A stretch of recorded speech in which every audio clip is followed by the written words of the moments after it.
Perched atop Mount Adelaide, in Albany's Heritage Park, the National ANZAC Centre stands as Australia's most immersive museum, dedicated to preserving the ANZAC legacy.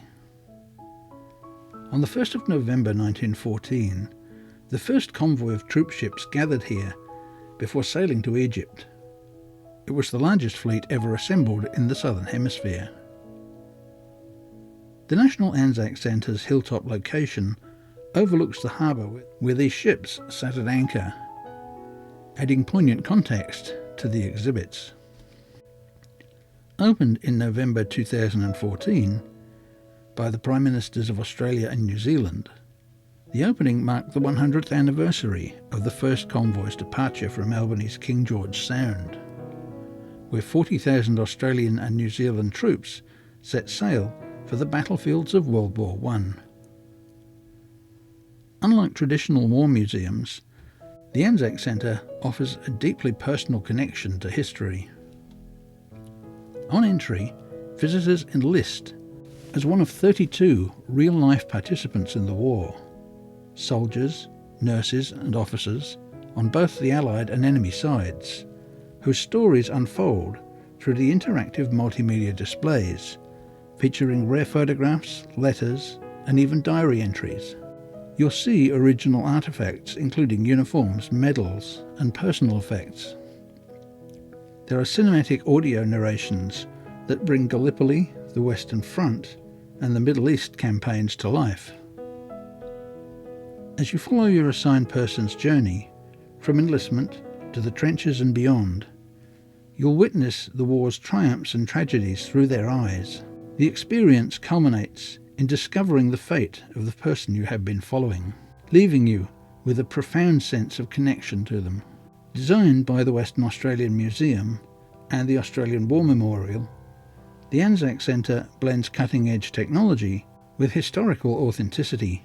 The stunning panoramic views of King George Sound that you'll see as you look out of the large wall-sized windows was the last part of Australia that many of those young men saw as they sailed away. Their sacrifice leaves the visitor with both a sense of melancholy and a sense of pride. The museum was the winner of WA's Best Heritage Tourism Project in 2015.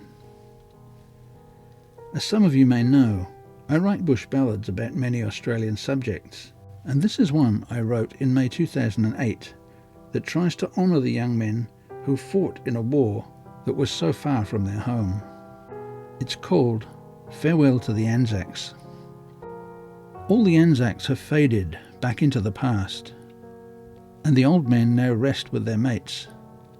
We can hope they play two-up and still have a beer now they've entered those heavenly gates. We have cause to remember the men who died young, how they fought to ensure we live free, how they looked back at home for the very last time as their ships pulled away from the quay.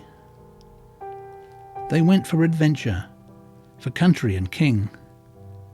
Their country still mourns for their loss. They died in the trenches and on the barbed wire, so far from the great Southern Cross. They couldn't have known as they sailed far from home just how cruel would be some of their fates, but they lived for Australia, a land of their own, and they died for the sake of their mates. And each life extinguished still burned like a flame in the hearts of their loved ones at home, and their memory lives on in the pride of the nation, in respect for the flag that they'd flown. Their young eyes look out from the passage of years, from old pictures tattered and torn, and their nation looks back at the past and remembers how the legend of ANZAC was born.